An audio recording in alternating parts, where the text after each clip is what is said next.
Assalamualaikum warahmatullahi wabarakatuh. Alhamdulillahirrabbilalamin. Kita masih bisa melakukan pembelajaran kembali secara online.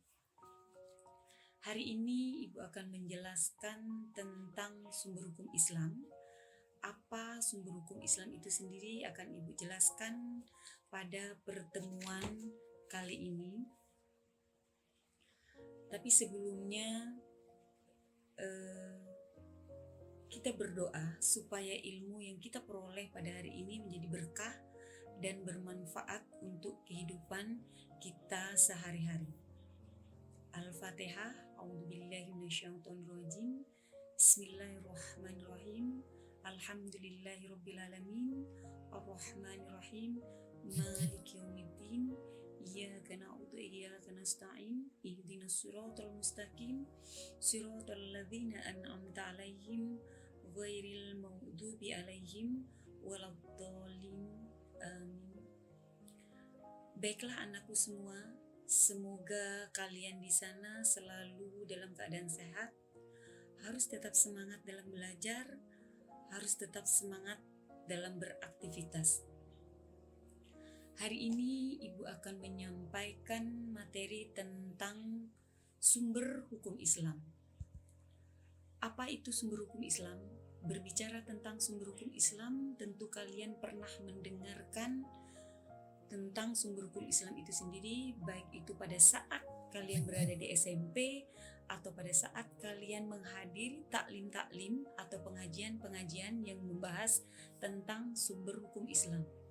Sumber hukum Islam itu ada 4. Yang pertama adalah Al-Quran, yang kedua adalah hadis, yang ketiga adalah ijtihad, yang keempat adalah ijma.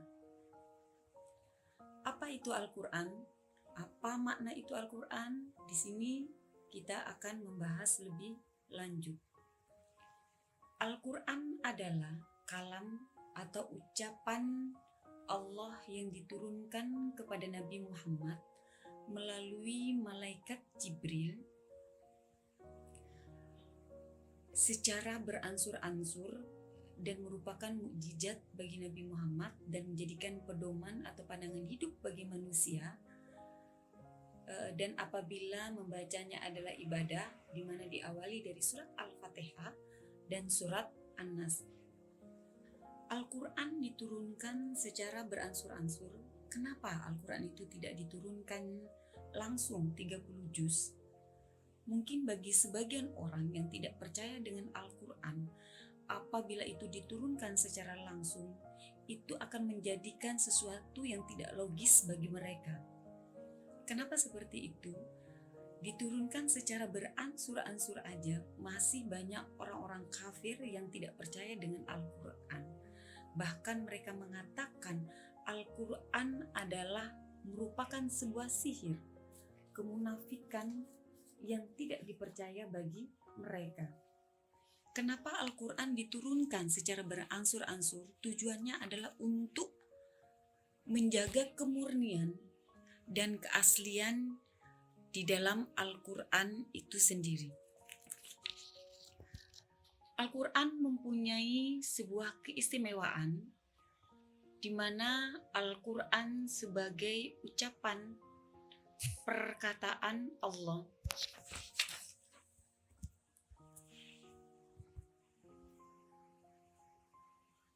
Al-Quran sebagai perkataan Allah. Apabila perkataan, ucapan dari Allah, maka kita wajib mengikuti semua perintah Allah dan menjauhi semua larangan Allah itu sendiri. Al-Quran sebagai hukum syariat. Dalam sebuah masyarakat tentu kita akan menemui sebuah permasalahan di mana permasalahan itu hendaklah mengacu kepada Al-Quran dalam menetapkan sebuah hukum. Al-Quran sebagai mukjizat. Mungkin banyak orang yang akan bertanya, kenapa Nabi Muhammad tidak mendapatkan mukjizat seperti nabi-nabi yang lain, mungkin seperti Nabi Musa yang bisa membelah lautan, Nabi Isa yang bisa menghidupkan orang mati. Yang harus kalian pahami di sini, Al-Quran adalah merupakan mukjizat yang terbesar bagi kita semua, bahkan bagi nabi-nabi yang lainnya. Al-Quran sebagai pandangan hidup. Apabila dalam sebuah kehidupan kita selalu mengacu kepada Al-Quran, insya Allah hidup kita akan selalu tenang, damai, tentram, dan bahagia. Di sini juga Ibu akan menjelaskan tentang kandungan Al-Quran. Kandungan Al-Quran yang pertama adalah tauhid. Dalilnya adalah surat surat Al-Ikhlas. Yang kedua adalah tentang sejarah.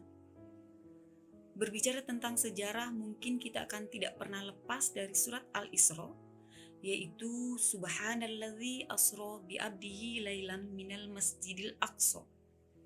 Sebuah perjalanan Nabi Muhammad dalam menerima wahyu, perintah sholat dari Masjidil Aqsa menuju Masjidil Aqsa. Itu adalah merupakan sebuah sejarah yang tidak akan pernah terlupakan. Kandungan dalam Al-Quran juga berbicara tentang akhlak. Kalau kita berbicara tentang akhlak kepada manusia, terutama kepada orang tua, kepada gurumu, kepada teman-temanmu, kepada semua ciptaan Allah, hendaklah kita mempunyai akhlak. Kandungan yang selanjutnya adalah tentang sosial.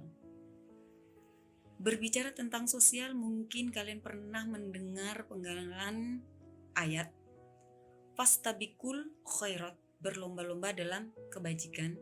Hendaklah kita harus saling tolong menolong antara manusia yang satu dengan manusia yang lainnya. Kita tidak akan pernah bisa hidup sendiri. Kita akan selalu memerlukan orang lain. Sebagaimana dikatakan oleh orang Barat, kita adalah sebagai zon politism, manusia yang selalu ketergantungan satu sama lainnya. Selanjutnya adalah janji. Di dalam Al-Quran itu adalah janji Allah itu pasti. Apabila kita berbuat baik, apabila kita selalu menepati sebuah janji yang sudah diperintahkan oleh Allah, insya Allah Allah akan memberikan surga kepada kita. Dan ada juga ancaman dan hukuman di dalam kandungan Al-Quran itu sendiri.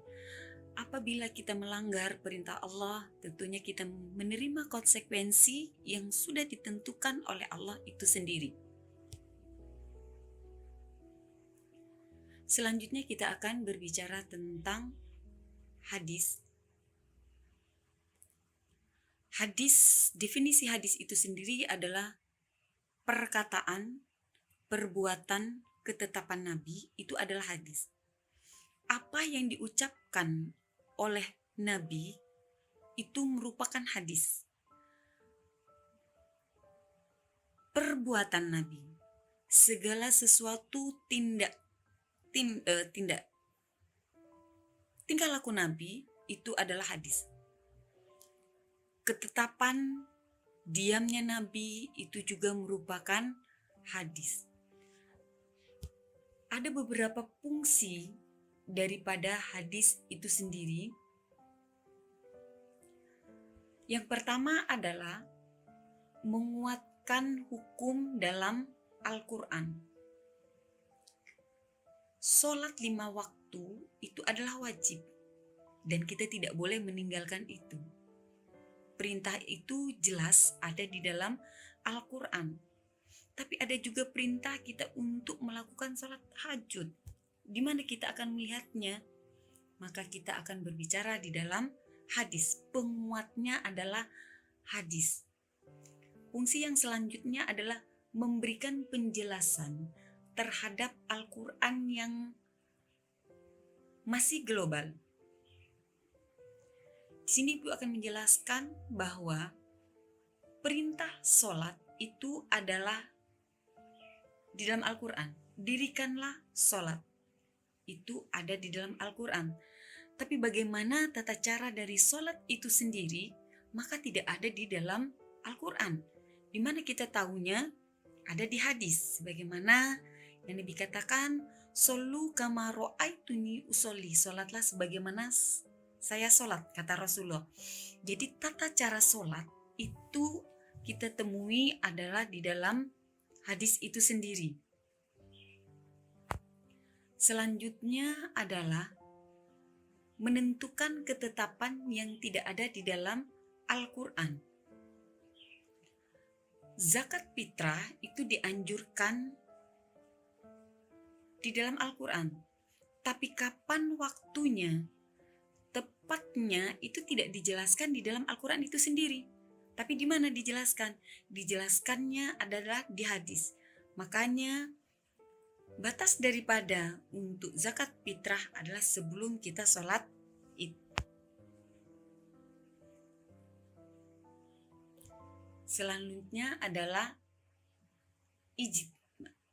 Definisi ijma merupakan kesepakatan para ulama tentang suatu masalah setelah wafatnya Nabi Muhammad SAW, atau syarat yang tidak ditemukan dasarnya dalam Al-Quran dan hadis. Sebagaimana di sini ada contoh pada saat Abu Bakar diangkat oleh para sahabat menjadikan atau menggantikan Nabi Muhammad SAW sebagai khalifah. Dan ini melalui kesepakatan semuanya bahwa Abu Bakarlah pengganti dari Nabi Muhammad SAW. Dalilnya adalah surat An-Nas ayat 59. Ada rukun ijma yang harus kita pahami. Adanya para mujtahid, adanya ketetapan hukum terhadap suatu permasalahan. Apabila ada masalah, kesepakatan harus disampaikan, sebuah permasalahan harus disampaikan dan disepakati oleh para ulama secara keseluruhan. Kesepakatan juga harus benar-benar atas dasar kesepakatan mujtahid itu sendiri. Sumber hukum selanjutnya adalah, yang terakhir adalah qiyas. Qiyas adalah menyampaikan suatu dari peristiwa yang tidak memiliki hukum dengan peristiwa hukum nas, dikarenakan suatu hal. Misalnya, wal khomru wal maisir. Segala sesuatu yang memabukkan itu hukumnya haram. Jelas di dalam Al-Quran tentang khomer itu dilarang oleh Allah. Tapi bagaimana dengan kehidupan kita sekarang? Pada zaman sekarang, mungkin pada zaman Rasulullah tidak ada whisky, tidak ada lonang, tidak ada lem, tidak ada ganja. Nah, bagaimana itu juga dikatakan sebagai hukumnya haram? Karena ada kesamaan itu bisa memabukkan, maka dikiaskan dengan khomer itu sendiri. Maka whisky, lonang, lem, ganja itu menurut semua ulama dikatakan haram. Jadi harapan ibu untuk generasi selanjutnya, jauhilah barang-barang yang dilarang oleh Allah, karena barang-barang yang dilarang oleh Allah akan membawakan kita kepada sesuatu yang tidak ada manfaatnya, tidak ada gunanya, dan akan terjadi penyesalan yang berakibat fatal untuk kita di kemudian hari. Demikian yang dapat ibu sampaikan. Salah hilapnya ibu minta maaf. Kita akhiri dengan baca alhamdulillah 3 kali. Alhamdulillahirrabbilalamin, alhamdulillahirrabbilalamin, alhamdulillahirrabbilalamin. Kita tutup dengan doa kafaratul majlis. Subhanallah walhamdulillah, asyhadu an la ilaha illa anta, astaghfiruka wa atubu ilaih.